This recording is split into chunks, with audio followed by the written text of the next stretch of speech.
जय श्री कृष्णा। राधे राधे। आप सभी को आंवला नवमी की हार्दिक शुभकामनाएं। आज हम आपको आंवला नवमी की कथा सुनाने जा रहे हैं। हर साल कार्तिक मास के शुक्ल पक्ष की नवमी तिथि को आंवला नवमी की पर्व मनाया जाता है। इस दिन भगवान विष्णु के साथ साथ आंवला के पेड़ की पूजा करने का विधान है।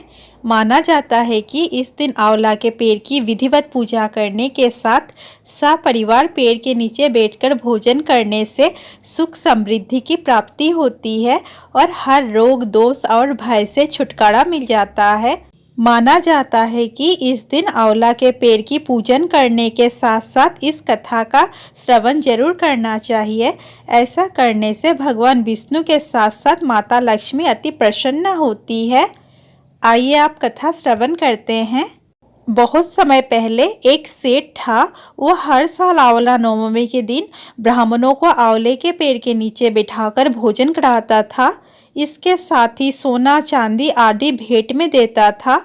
लेकिन यह सब चीजें सेठ के बेटे को बिल्कुल भी अच्छी नहीं लगती थी। ऐसे में वह अपने पिता से खूब झगड़ता था। इन सब चीज़ों से तंग आकर सेठ ने घर छोड़ दिया और दूसरे गांव में जाकर बस गया। इसके साथ ही जीवन यापन के लिए एक छोटी सी दुकान रख ली। इसके साथ ही उस दुकान के आगे एक आंवले का पेड़ लगाया। भगवान की कृपा इतना हुई कि दुकान खूब चलने लगी। इसके साथ ही उसने अपने नियम को न तोड़ते हुए हर साल आंवला नवमी के दिन विधिवत पूजा करने के साथ ब्राह्मणों को भोजन कराकर दान देता था। वहीं दूसरी ओर सेठ के पुत्रों का व्यापार ठप हो गया।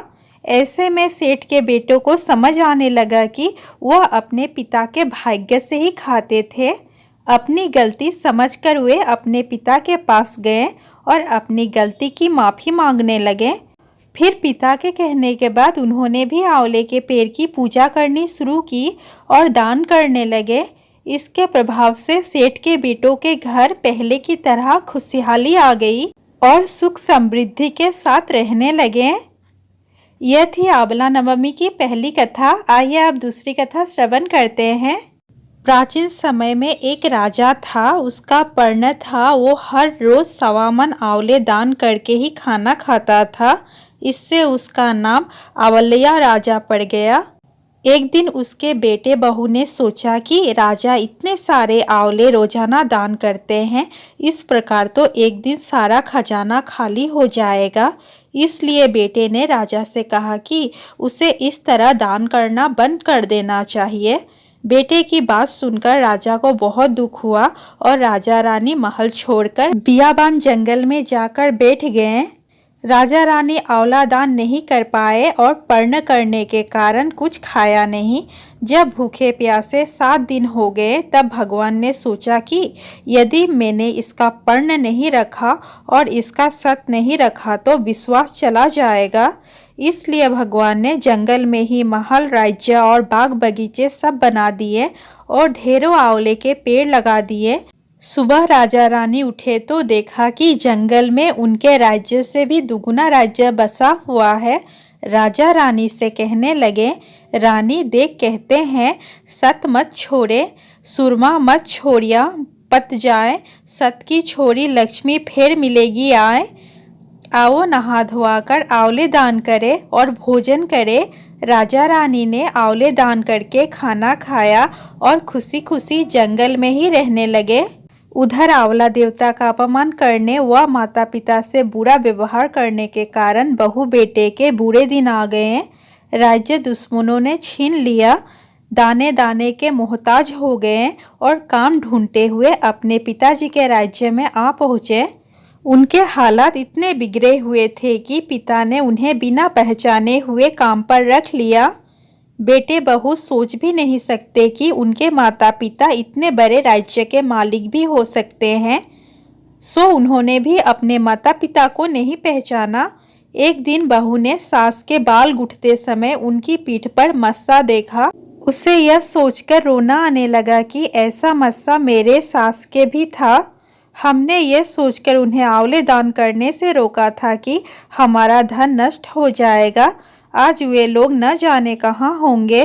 यह सोचकर बहू को रोना आने लगा और आंसू टपक टपक कर सास की पीठ पर गिरने लगे। रानी ने तुरंत पलटकर देखा और पूछा कि तू क्यों रो रही है। उसने बताया, आपकी पीठ जैसा मस्सा मेरी सास की पीठ पर भी था। हमने उन्हें आंवले दान करने से मना कर दिया था, इसलिए वे घर छोड़कर कहीं चले गए। तब रानी ने उन्हें पहचान लिया, सारा हाल पूछा और अपना हाल बताया। अपने बेटे बहू को समझाया कि दान करने से धन कम नहीं होता बल्कि बढ़ता है। बेटे बहू भी अब सुख से राजा रानी के साथ रहने लगे। हे भगवान, जैसा राजा रानी का सत रखा वैसा सबका रखना। कहानी कहते सुनते और हुंकारा भरते ने सबकी मनोकामना पूरी करना। आंवला नवमी की दूसरी कथा आप लोगों ने श्रवण की। आइए आप तीसरी कथा श्रवण करते हैं। पौराणिक कथा के अनुसार एक बार जगत गुरु आदि शंकराचार्य भिक्षा मांगने एक कुटिया के सामने रुके। वहाँ एक बूढ़ी औरत रहती थी जो अत्यंत गरीबी और दयनीय स्थिति में थी। शंकराचार्य की आवाज़ सुनकर वो बूढ़ी औरत बाहर आई। उसके हाथ में एक सूखा आंवला था। वह बोली, महात्मा, मेरे पास इस सूखे आंवले के सिवाय कुछ नहीं है जो आपको भिक्षा में दे सकूं। शंकराचार्य को उसकी स्थिति पर दया आ गई और उन्होंने उसी समय उसकी मदद करने का प्रण लिया। उन्होंने अपनी आंखें बंद की और मंत्र रूपी 22 श्लोक बोले। ये 22 श्लोक कनकधारा स्रोत के श्लोक थे। इससे प्रसन्न होकर माँ लक्ष्मी ने उन्हें दिव्य दर्शन दिए और कहा कि शंकराचार्य, इस औरत ने अपने पूर्व जन्म में कोई भी वस्तु दान नहीं की। यह अत्यंत कंजूस थी और मजबूरी बस कभी किसी को कुछ देना ही पड़ जाए तो यह बुरे मन से दान करती थी। इसलिए इस जन्म में इसकी यह हालत हुई है। यह अपने कर्मों का फल भोग रही है, इसलिए मैं इसकी कोई सहायता नहीं कर सकती। शंकराचार्य ने देवी लक्ष्मी की बात सुनकर कहा, हे महालक्ष्मी, इसने पूर्व जन्म में अवश्य दान धर्म नहीं किया है, लेकिन इस जन्म में इसने पूर्ण श्रद्धा से मुझे यह सूखा आंवला भेंट किया है। इसके घर में कुछ नहीं होते हुए भी इसने यह मुझे सौंप दिया। इस समय इसके पास यही सबसे बड़ी पूंजी है। क्या इतना भेंट करना पर्याप्त नहीं है? शंकराचार्य की इस बात से देवी लक्ष्मी प्रसन्न हुई और उसी समय उन्होंने गरीब महिला की कुटिया में स्वर्ण के आंवला की वर्षा कर दी। बोलिए श्री हरि भगवान विष्णु की जय। दोस्तों, वीडियो अच्छा लगा हो तो प्लीज़ वीडियो को लाइक, शेयर और चैनल को सब्सक्राइब करना ना भूलें और ऐसी धार्मिक वीडियो देखने के लिए जुड़े रहें हमारे चैनल के साथ।